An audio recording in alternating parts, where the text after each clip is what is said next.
You are now listening to the A Dose of Disruption podcast, powered by Experian. Weekly compelling conversations on making money moves and growing your network. The place where you can learn to be you and do you all at the same time. I'm your host, Shelly Bell, and now, let's see what this week's Level Up looks like. What's up, y'all? Welcome back again and again and again. And this is your, you know what I got for you? I got your, you know what it is? It's time for your Shelly Brief, Shelly Brief, Shelly Brief.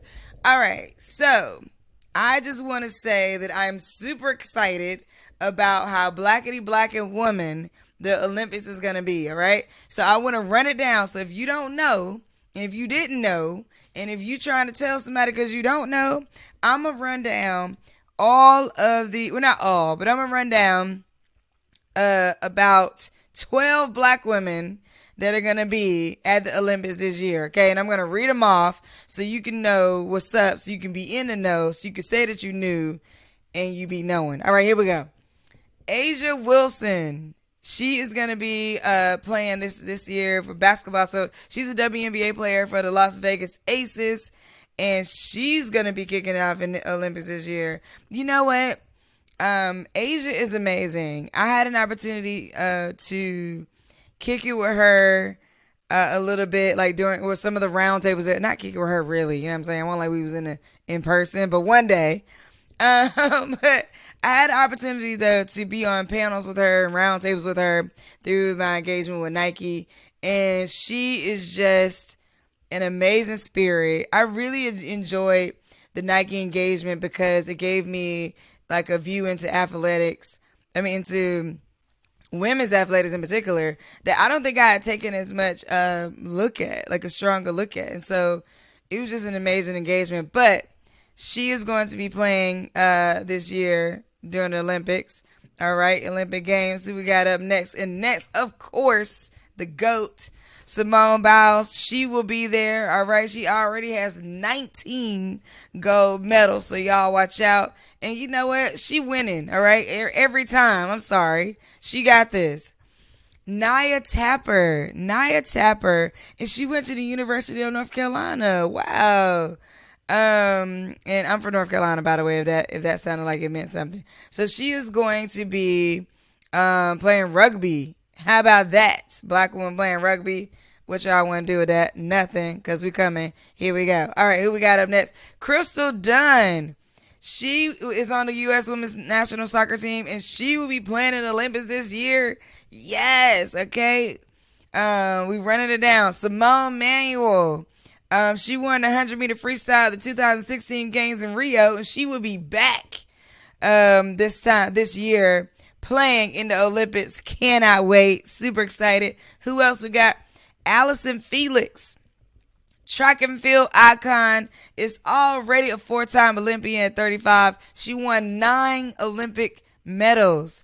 So this will be her first time since becoming a mom to an amazing daughter. Will she be coming back to the Olympics this year? All right, so y'all check it out. Blackity Black and Women. Here we go. We ain't done. We got a few more people. Delilah Muhammad, who has twice set the world record for the 400-meter hurdles and won a gold medal for the event at the Rio Olympics back in 2016. Guess what? She will be in Tokyo as well. Up next, we got Kendra, also known as Kenny Harris. All right, she's also a hurdler. She broke the world record for 100-meter hurdles back in 2016, and she will be there this year. So I'm excited to see her back on the track. All right. Who else we got? Deja Young. She is a track and field Paralympic athlete who is already a 2-time gold medalist in the 100-meter and the 200-meter events. Okay. Let me tell y'all something. We out here running. I don't know if y'all been running. Have y'all out there been running? I ain't been running. Matter of fact, I ain't running nowhere because I hurt my foot last week. Another conversation for a different day. But our women out here, women in general, black women are out here running and running it. I love it. She has talked about her struggle with mental health. in a previous suicide attempt. She's been very open about that and just sharing her story. And like, kudos to her for sharing something so intimate and just bouncing back. And for all of you out there, there's an example of like, you can do it. Stay in the game. Stay on the track. Keep competing. You got this. Ashley Johnson. All right. This is so awesome because she is going to be, let's see. She already has an Olympic gold medal under her belt from the 2016 Olympics. The 2016 Olympics must have been blackety black too. Where blackety black and woman in the 2016 Olympics. Okay, well, we bringing it back. All right, here we go. She is the first African American woman to compete for the U.S. on the Olympic stage in water polo. Wow, we are killing it in every category. Killing the categories. All right. Nikki Neves, she is a volleyball player. She won a team gold medal at the 2016 Paralympics in Rio. And so that's also going to be awesome. She'll be back this year. So check that out. And then Vashti Cunningham, only 23 years old. All right. She's the daughter of Randall Cunningham, who's a Philadelphia Eagles quarterback. She competed as a teen in the 2016 Rio Olympics and becoming the youngest track and field athlete from the U.S. to qualify for the games since 1980. Wow. And she'll be doing the high jump. Wow. That's crazy. And I know y'all saw the story and can't help but see the story of Sha'Carri Richardson, who is amazing. She competes in the 100 meters and the 200 meters. And she is going to be rocking and rolling. Like, she qualified, and they have the video of her going to hug her grandmother. Like, I got to find my grandma. I'm giving her a hug. It was amazing. I don't know. Okay, so let me say this. I did feel some kind of way when they were like, the attitude. And I was just like, why I got to be the attitude? Like, I don't know if anybody else out there felt this way. I didn't say this on social because it was a moment, and you know, we all were like kind of just being excited that she was around and that she made it and was cheering for her. But I don't know if any of y'all also wonder why the word attitude had to be attached to it at all. Like, I did wonder for just a split second that, like, if this was a woman of another, culture, would attitude have been a part of it? I did wonder that, you know, and her attitude is a winning, like, she's a winner, right? Like, she's a winning attitude. And, you know, her being 100% herself. I love the colorful hair. Y'all already know I love colorful hair and nails. So I loved that about how she's like, don't tell me what I can't be. Don't tell me what I can't do. Her mother also passed away more recently. And, you know, she's rocking and rolling. I mean, just amazing, amazing resilience, as a Black woman often do have. But I will say, I did have a feeling when they were like, oh, the hair, the nails, the attitude. Like, what else about her running, though? Like, look how fast she is. But okay, I'm going to let it go. Anyway, she's amazing. And how about this? Asia Wilson and Sha'Carri Richardson are also in the Nike commercial that I'm in. Yay! And so, like, that was super cool to be a part of, like, a Nike commercial with these amazing, amazing, amazing women.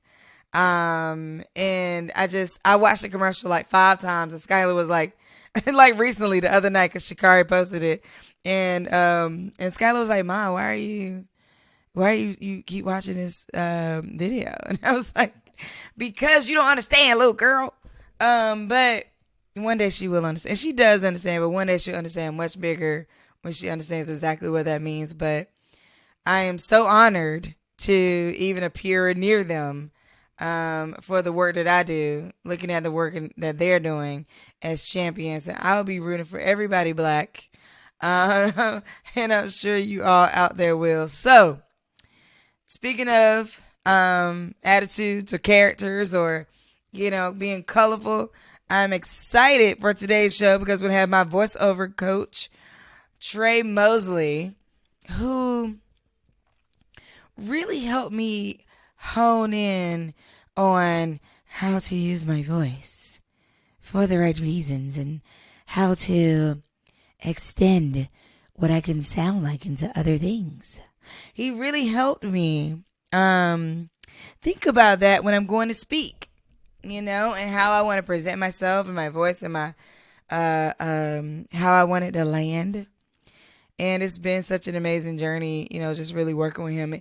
You've heard his voice because if you've heard the transitions in between the shows on ABC, if you tuned into any NBA game and you've heard, the people, the person, the voice of God person, that you have heard his voice. You've heard it on commercials. You've heard it in all these different places on the radio. Like, he be working, okay, to say the least. So, without further ado, y'all, let's talk to Tre. And welcome back to a Dose of Disruption podcast. Today, we have one of my favorite people, my voice coach. Like, I would say, the premier voiceover coach in the industry, the amazing Tre Mosley, people. Oh my God. I mean, if you're going to do it like that, I appreciate that. That's what I like to hear. No, you're amazing. I truly, I've learned so much about how to speak better, about, how to think about becoming different characters, how to think about just, how to articulate, differently and drop different emotions into different parts. It's so funny because I was looking at TV the other day, and one of the commercials, can't remember which one it was, that we did, one of the scripts we did actually came on TV. Oh, and I was like, I know that script. That's what's up. You know what? I always kick off with this. You could be doing anything in the world, literally. You could be a real estate agent. You could be a high school teacher. You could be carving the next Mount Rushmore. You could be, building sand castles. You could be, hiking through the woods as a career. And you chose to do voiceovers and then to do voiceover coaching. Why did you choose to do this? I think voiceover found me. Years and years ago, as a child, I was always, my teachers would say, well, he's a bright kid, but he's always disruptive. And I didn't like that word. But I learned to like it because that means I was shaking things up. I was always the class clown, doing funny voices, being that jokester, and not everyone was able to play around and still get their lesson. I was. So I'm like, well, I don't know about y'all. I'm going to still pass the class. Y'all can laugh and joke all you want. I'm going to be out of here next year. So even at a young age, just something resonated with me with always, being on. How I got into voiceover, I didn't know what it was called. I just thought, oh, that guy's an announcer, or he's being an announcer. When I was working in corporate America, when I was working in customer service, I worked the late shift. So to kind of entertain myself, I would be different voices on the phone. And then you can hear the laughter from all the people in the cubicles around me.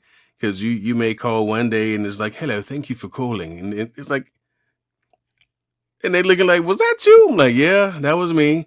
And then the next call, I'm like, thank you for calling. How can I help? So I'm doing all type of stuff. And they're like, who is this dude? And then as quickly as I got the job, they laid us off. And I just happened to be sitting home and watching a lot of documentaries and stuff and cartoons on Netflix. And I'm like, you know what? I need to do something with this. And started to research on it and read up about it, and found out it was called voiceover. I'm like, oh, okay. And, did my homework, went and bought a whole bunch of equipment and thought I was about to go out here and just do it. And it wasn't that easy. I've been doing this 11 years, and I can say easily the first 4 or 5, it was real slow. things slowly started to turn around, and I'm doing well now. But it wasn't an easy it wasn't an easy climb, but a climb nonetheless. So that's why I say it found me. Um, I think I always had it in me, just didn't know what it was. But once I realized what it was, then I just pursued it and took off. Yeah, it seems like one of those things where there's like some secret door somewhere that like, you just tripping down and everybody's got, using different voices and you're like, oh, I found the like voiceover La La Land where like Yeah, everybody gets gigs. I found my tribe. Um, I wonder in the beginning where, during those slow periods, was there like a key thing that you learned that kind of helped you turn things on where you're like, oh, okay, if I keep doing this, or if I go get this agent, or if I, what was there any key things there that you were like, oh, this is the key to me getting into this? The number one thing, Shelly, out of everything, belief. I had to really believe it. It's one thing to hear people say, "Oh, you have such a nice voice and you sound so great." And, hearing that all of your life, you're like, okay, but what am I doing with it? And then once I found what voiceover was, I had to get coaching. I had to get training. I had to not only get equipment, but get good equipment. And if I didn't have the money, that means having to start with something, very meager equipment and then build up. So belief was number one. And then just faith that things would turn around. But even above all that, patience, because Mm. this type of work, you have some folks that may have success very early, and then you have some folks that will have success, in the middle or at the end. But you got to have patience either way. If you think, okay, I just bought this $1,000 microphone, I got this $2,000 computer, and all I got to do is speak into it, and people are going to pay you. That doesn't work that way. You have to learn how to market yourself, especially now in the social media age. Everybody's watching something. So marketing became very important to me. I didn't know that then, but as my career started to, traject upward, I'm like, oh, so that little video I put with me doing blah, blah, blah, got a couple of got a couple of looks. I'm like, oh, okay, let me do some more. So, those three things, just belief in myself, the faith that something was going to happen, and then the patience to, keep working and let it come. Were all very vital into where my career is now. Though it's so interesting because I think um it's one thing to market yourself, right? Or like market an image of you or video of you, Hmm. but marketing your voice, right, seems just like that seems so much more challenging. It's Oh, it like I'm just is. gonna market. So did you do things like record your own voiceovers to video, or like were you in the videos yourself? Like how did you begin to think about marketing your voice and versus marketing images of you or videos of you or something like that? So there are a couple of websites that you can go to where they have a lot of stock video just for free. So I would go to the websites, I would look at the videos and think of a story to write around it. And, I consider myself a pretty good writer. So I would just write a 30-second or a 1 minute script, pertaining to that particular video. Then there is another website that you can get stock music. So I just make a 30-second clip of me reciting something that corresponded to the video. And then I started putting them up everywhere, and people like, man, that's real nice, man. That's real dope. Is this a commercial? And I'm like, nope. But what I would do at the end, I'd have my email address, I'd have my IG page, and my email, and my phone number. It was almost considered like a video business card. Mm. And I'm like, this is the way for me to get out there. And at that time, I didn't have demos, well, because I couldn't afford them. So I went backdoor and watched different YouTube videos, and I had some audio visual experience, years before, and I just tinkered and said, okay, well, this sounds like it's a pretty decent demo. Put up a Wix website and was like, okay, here I am. Let me see what happens. Because what I started doing was I would reach out to production companies And first thing they ask is, hey, this demo's not bad. What's your website? So I knew that Right. was important. And then when I made the transition to, paying someone to make me an actual demo, we sat and talked about, okay, well, what markets are you trying to, attract? I'm like, well, what do you mean? He said, well, there's different types of voiceover. Do you want to be a narrator? Do you want to be in animation? Mm. Do you want to be in video games? Do you want to be IVR? I'm like, that sounds medical. But what I found out, IVR is just interactive voice prompt. For English, press 1. For Spanish, I said, people make money doing that? He's like, man, you'll be surprised. So once I started learning what the different genres were, and I said, okay, well, what do I feel I'm good at? Mm. And I still have, so I'm going to show you something. This book back in 2013. I wrote down all the things I wanted to do in voiceover. I said I wanted to do animation. I said I wanted to, so it says animation, promo, video games, eventually movie trailer. And maybe about 4 or 5 years after that, I've now done each one of those things I set out to do. So Awesome. it took a minute, but I always keep this with me. If days are going kind of slow, I'm having a bad day, and I'll just kind of flip through the page. I'm like, man, I put it out there. And it goes back to what I said earlier about, faith, belief, and being patient, and just Yeah. took my time. Even when I coach my students, I tell them that, voiceover, a career in voiceover is like golf. You can only compete with yourself. Don't worry about the success of somebody else on the range, because then you'll throw your whole game off. If there's a particular voice actor that you like and like, man, he's doing this and or she's doing that, and here I am just doing, this one local commercial for Ray Ray's Barbecue Shack. It don't matter. Ray Ray had to hire somebody to tell people to come on down here and get that That's barbecue. right.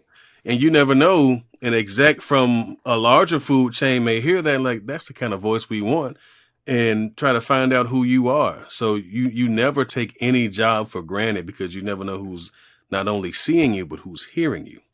That's right. Do you have a favorite one? Like do you have like a favorite voice or like a favorite voiceover in particular that you've done? That changes almost every time. Just Mm. because some of the things I've been doing, I just did this one thing for ABC for celebrating Juneteenth. They had this special, and that by far was one of my most fun jobs to do. But then right before that, they had this Mike Tyson documentary, and I was the promo voice for that. And I'm like, okay, I could do some stuff about Mike Tyson. That's dope. It changes really, because I realize I'm in a position to do so many different things. So if you Mm. said, so to answer that question, for every genre that I've done, then yes, I have a favorite. Like for the video games that I'm doing, I've been working with EA Sports and Madden since 2020, and they brought me back now the last 3 years, and they just extended me for another year. And being the character in the game that I play, he's a DJ, and Mm. the players are playing almost like street ball, and I get to talk smack, like, oh man, how you drop that pass? I'm really giving it to them, and it's not the traditional, third down and 5, so and so back to throw. I'm talking like I'm out there, one of your boys in the gate, like, man, you sorry, how you drop that ball? I'm interacting with the players like that.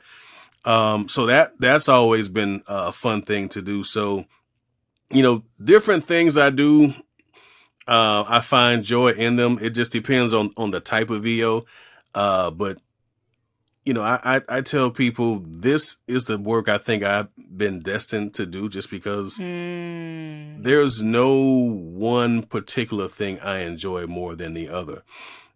And the minute I say, man, that was a good session, I'll book something else. I'm like, nah, this was good. So It's a loaded question because I love it all, and I know that maybe a cliche answer, but when you've been doing it for 11 years and you realize that you still doing it after 11 years, because Right? it's not an Okay. industry that, there's longevity in it once you get consistency. But some people fizzle out because they don't know how to properly market or maybe get the right coaching or for whatever. But Hmm. I'm still going, so I love all the work I do. Nice. Okay. So, um, you become a voiceover actor.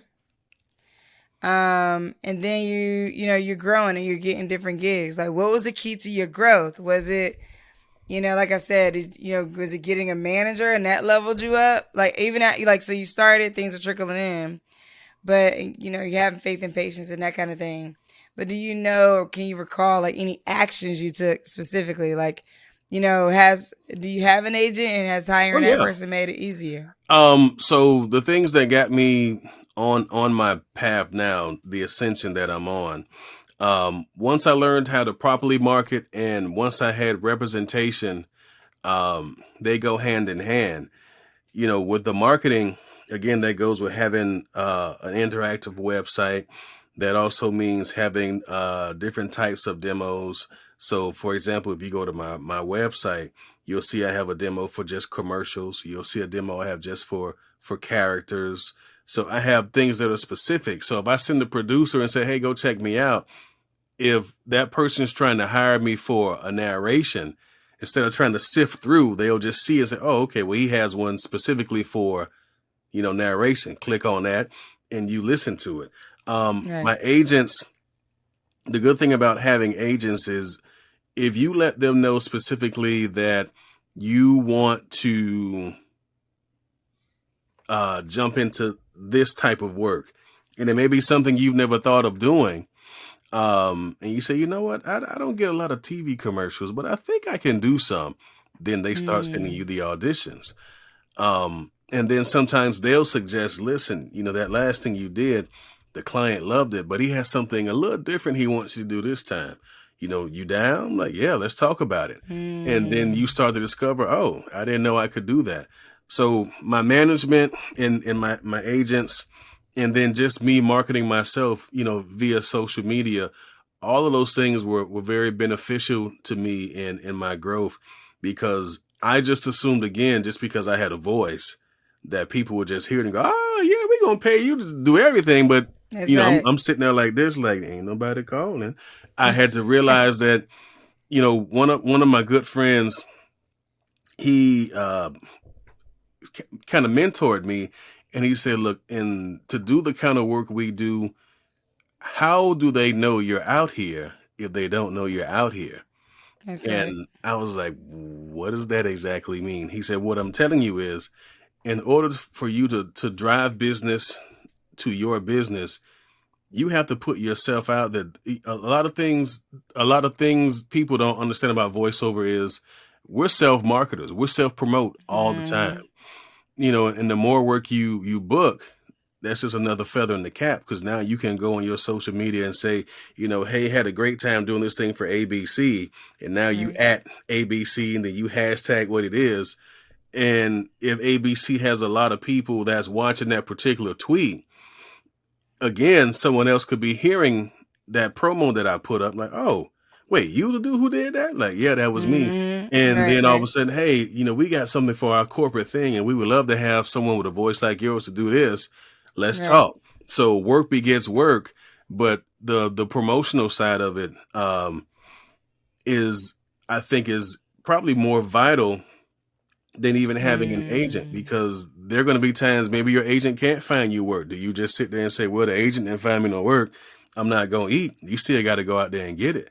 So that means Right. knowing how to market yourself for your business. Yeah. No. 100%.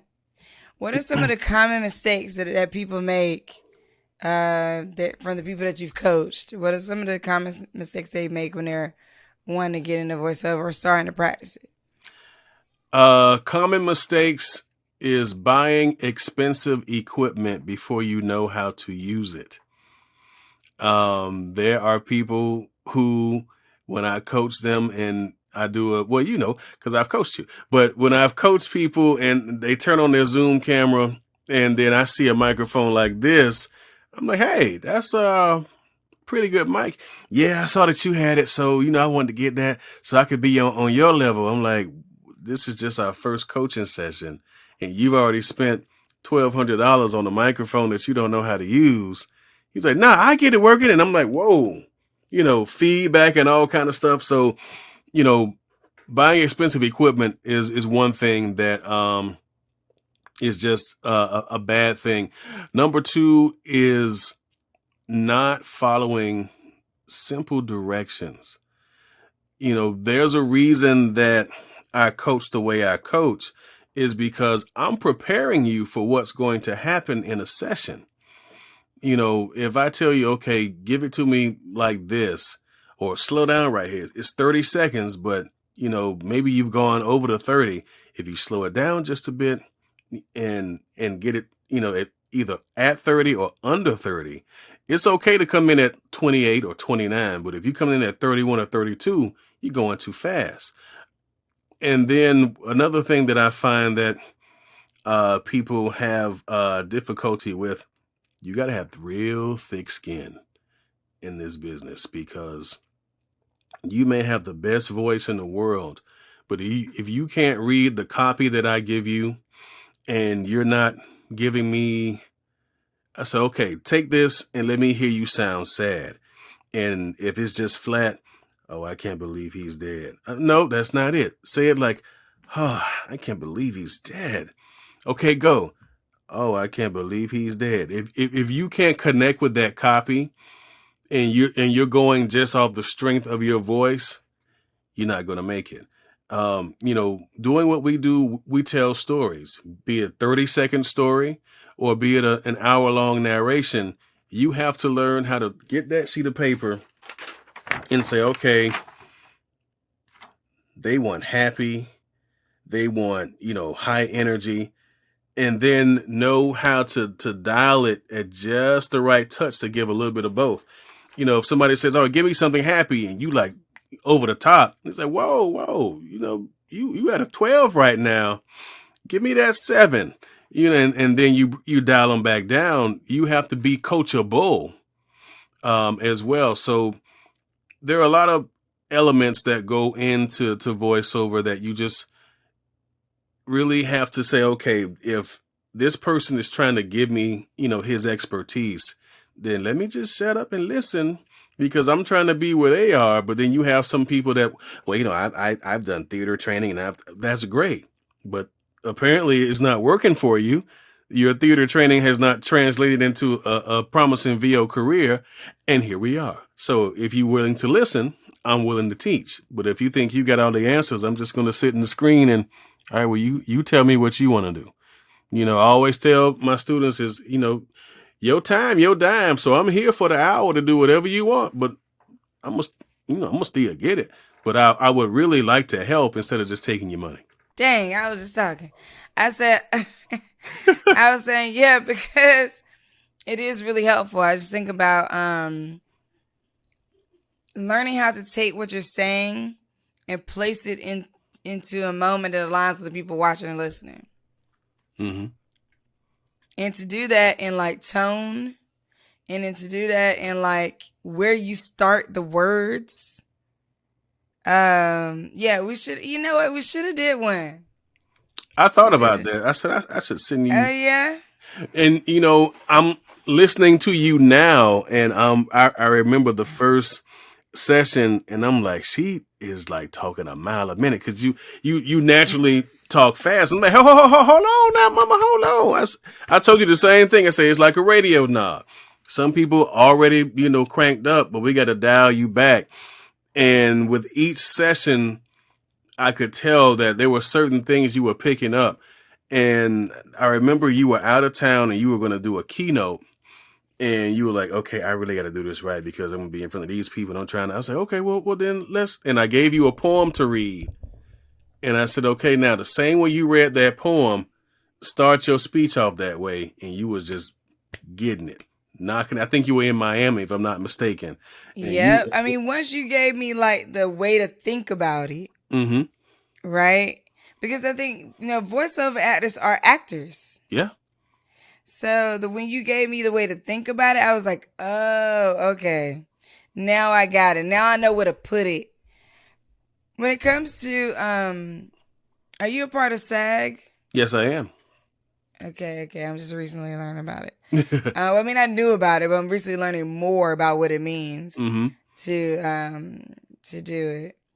Will you, what is your biggest, give us some of the people you've done voiceovers for. Right now I'm one of the promo voices for ABC. I've done some promo for MLB, the Major League Baseball Network, ESPN, like I mentioned, EA Sports and Madden. Um, done some work with HBO. I did a movie trailer for HBO Max. And plus, I still do corporate narration for Fortune 500 companies, Pfizer, Xerox, some of the medical companies whose names escape me now, Highmark Health. So, my resume is pretty extensive as far as what I've as far as what I've been doing. So I do a little bit of everything. Right. You like check who gonna what's up? You see my Yeah, resume? you, Okay, you you heard me see on the what I'm TV doing. last night. That's right. Right, you heard me on the TV last night. All right, so you have some animation you're working on, right? Yep. Tell us a little bit about your is it going to be a cartoon or is it going to be like online? So my animated series, we are hoping that the pilot should be done by the fall, which would be good since I'm moving, to the West Coast. And I want to have that ready when I get there. But it's a 20-minute animation. It's a character I created. I produced the script, and I pretty much did everything for this. I did the casting. I wrote the script. I had a co-writer, but the bulk of it I wrote, and I'm producing it. So I am funding the whole thing. Plus, I've had folks that have contributed with I don't like to say donations. I rather call them investors, because they're putting their money into this because they want to see the return of investment. So I have other investors that are into it, and it's basically he is a spy. If you think James Bond and Shaft and put them in a bowl, you get this dude. His name is Jack Ross, the specialist. And I came up with the concept because as a kid, I always saw cartoons like, Johnny Quest, and you see movies like James Bond. I'm like, where's the brother that's doing this? The era before Right. me, the closest thing we had was Shaft. But since then, I haven't seen that. So I always said if I ever had the opportunity, I was going to create my own character. And, once I did that, I kind of let it sit on the shelf because I didn't really know I didn't have any friends that knew how to draw or animate. And it sat there for years. And right around 2018, 2019, I was like, I got to do something with this, because I would hate to say what if 30 years later. So I finished the script, and a good friend of mine was like, well, she said, I know some guys that have their own animation studio, and it's in Columbus, Ohio. I said, well, that's cool. Come to find out, it was a young brother. He's in his early 30s, and it's his studio. He has a team of black and brown folks. And I'm like, okay, that box check. So Right. Right. they'll understand what I'm trying to do. And when I talked to him about it, he was like, oh, this is a dope idea. Yeah, we on board. So we hopped on the train and started moving. It's been a slow process, because I had like a 2-minute short video that I did that got a lot of traction, and people were saying, well, where's the full thing? Um, but because of work and just other endeavors, I was not able to put the time into it. But at the top of 2020 coming into now, it's been full steam ahead. I actually just had a meeting with the animation team yesterday, and he said, yeah, we're at the 85% clip. So I'm like, okay, that's cool. And they sent me some stills and certain scenes of the show. So we are full steam ahead with that. And like I said, hopefully by fall, that pilot episode will be ready. and we're going to pitch it to everybody.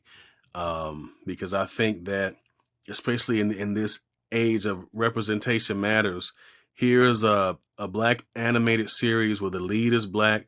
You know, the computer hacker, his assistant, is a brother, and his brother is also in the show. He got long gray locks because he's an older dude, and there's even a romantic interest, but it's like they know they like each other, but because they're professionals, they can't really get involved. But there's some innuendo that you kind of imply, like, yeah, I think she might dig him up. Yeah, he like her, but they can't really, because the mission is what matters. But later on in subsequent episodes that we're writing, things kind of happen. So yeah, I'm really proud of it. I'm able to keep my people employed because, again, the entire cast is folks that look like me, that sound like me, that have swag like me, and I just think it's just, yeah, I said it, I got it, but I just think it's real dope because you don't see that. When people saw Hair Love, the lights came on, like, oh, so you guys can do this type of stuff. We always could, but we didn't have the lane to drive it. We always had to get in somebody else's lane and say, okay, can you carry me there? Now I'm like, I don't need you to carry me. Let me go on and drive this thing and you follow me. So I'm really hyped to see it come to life in a few months. Well, congratulations on it. Thank you so much, darling. I appreciate it. It's so good. So I can't wait to see it. And is it gonna be? Were you gonna shop it to some folks? So we're hoping we're gonna be seeing it on Amazon Prime or Netflix, right? Hey, that'd be cool. And if anybody's out there watching, if you want to go and see what we're doing, go to www.iamthespecialist.com. There's a video on there where you can, there's a cast interview and there's the 2-minute trailer clip that's with it. So all the information you need, and come on and be a part of this experience, y'all. We would definitely appreciate it. So for people out there who want to get into voiceover, right? Like, what would be some advice that you would give to someone who's out there listening right now? They're like, oh, I think voiceovers are so cool. I always want to get into it. What would be a couple steps they should take? If you wanted to get into this, you definitely have to do your homework. So let's say you're a young lady or a young fella that says, I love so-and-so kind of cartoons, or I like so-and-so kind of video games. Then go and look up and Google the cast that's in those games. Learn those names because those are the people that you're going to be competing with. Go to their websites and listen to them and listen to how they can, go from, being some angry monster to all of a sudden sounding like a, professor to maybe sounding like a little boy or a little girl. And once you've done that, if you still feel like you got the chops to do it, then find a good coach. Learn the business side of it also, because, while it's fun and games, and yes, I can, create and be all these different voices and different characters, still got to pay taxes. You got to balance your books. And when you do start making a comfortable living, save some of it, because there will be spells where maybe you don't work for a month because nothing's recurring. So if you go out there and you get a $20,000 job and you're like, all right, parlay, and then you go spend 10 grand because you just went crazy, and then 2 months go by and you haven't worked. Now you sitting there like, let me see if Staples got some part-time spots open because you done went crazy with your money. So learn the business aspect of it, as well as, be ready to act. It's not just reading words off a sheet of paper. And people say, well, I can make a funny voice. Yeah, but can you do it for 3 hours as that same person? If you can. And that's the key. And that's the part that I couldn't do. Well, not the part I couldn't do. Let me not say that. But that was the part that had me the most concerned, was like trying to hold the voice change so long. Like I could maybe do like, welcome to, like I can maybe do that. Like, welcome to the BGV experience. Like I can do that. Yeah. But then after that, I'm like, what? Hold on. But that's what So it's all about. Staying in character is very important. Some people can do it.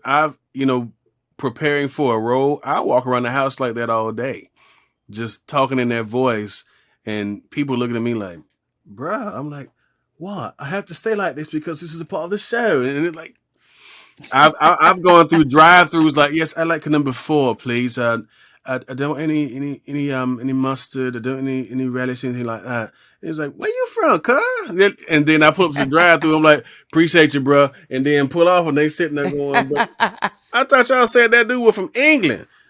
So you have to really get into your character, and that's the only way.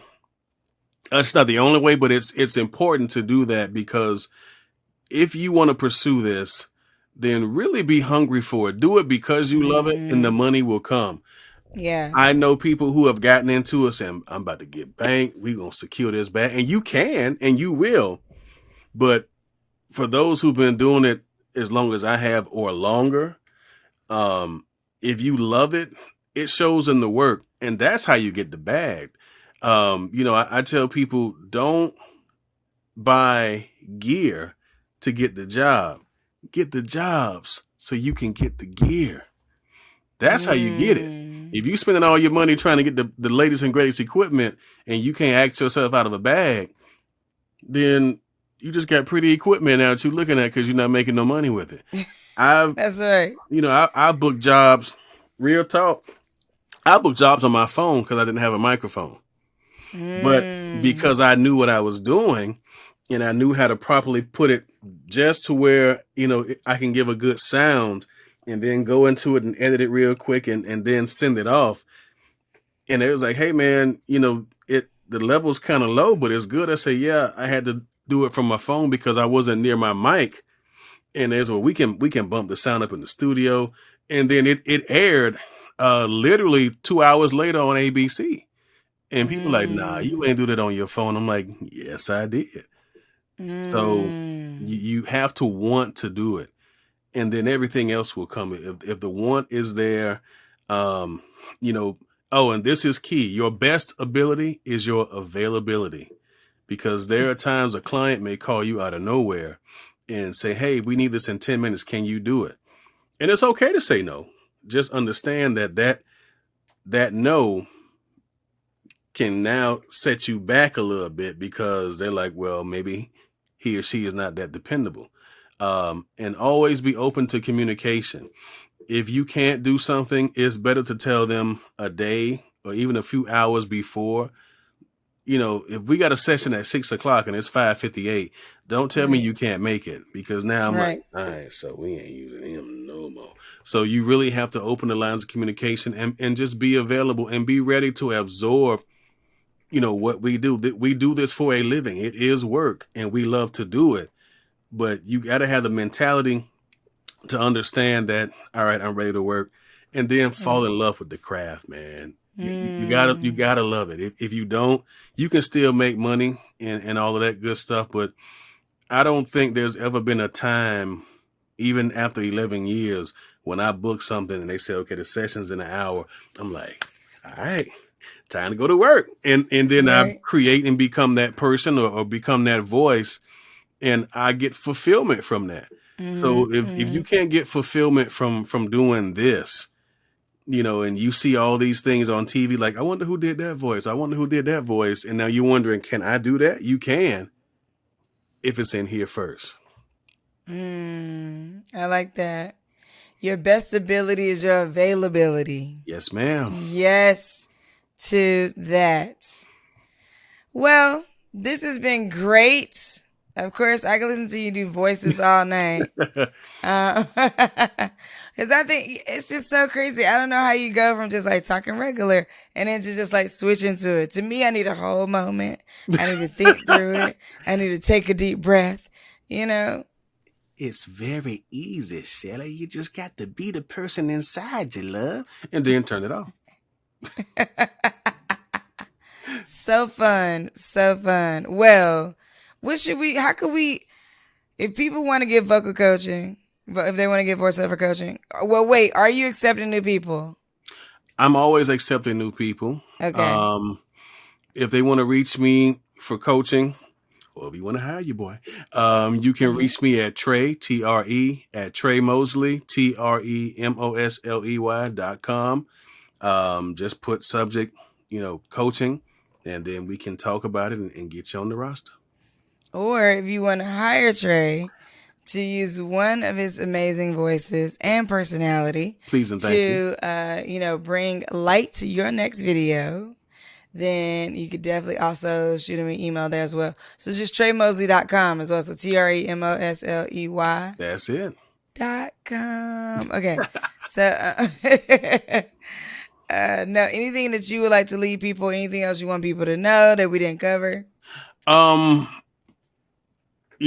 Someone asked me, I just did a voiceover conference 2 weeks ago, and they asked me, why do I love what I do? And it has a lot of different meanings. Growing up in Miami, around the corner from the projects, you got this young kid, son of a teacher, who I knew how to code switch before I knew what code switching was. And that was a survival tactic for me, because when I'm home, it's like, Mom, may I do this? Or, hey, may I do this? Yes, ma'am. No, ma'am. But when I walk around that corner, I'm like, what's up, boy? What y'all boys doing, man? Yo, for real? That's what's up, man. Okay, bet. Hey, let me run, because my mom gonna be tripping. It was a survival skill. I've now taken those survival skills and turned it into a career. I used to tell people that the same cats that say, oh, that dude talk corny, man. He talk like a white boy, whatever. I now look at them and say, but they pay me for it. So Okay. never stop being who you are. Never stop being who you are. Your best ability is your availability. Yes, okay. Faith, patience, and marketing. Yes. All right, that's what I'm taking away from it today. This was so good. It's always good to talk to you. I think you just have amazing personality and energy in general, like just a really awesome soul.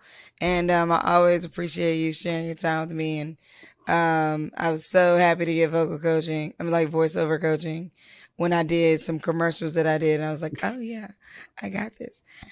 So good. I'm Thank glad you got so much. something from it. And I must say to you, I've been watching you on various talk shows, and I've been following the different campaigns you're doing. And I got to tip my cap to you for the things you're doing for the ladies out there, and helping them, promote their businesses and growing. So kudos to you too, my sister. Thank you.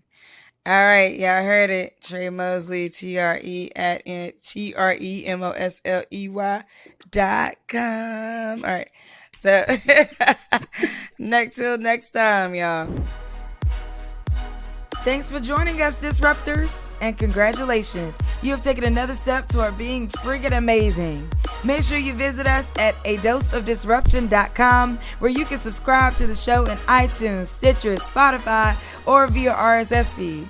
Rate and subscribe if you're all the way live. Rate and subscribe if you're all the way live. That's right. Tell a friend, rate and subscribe to keep us all the way live. And come back next week so we can disrupt some more shit.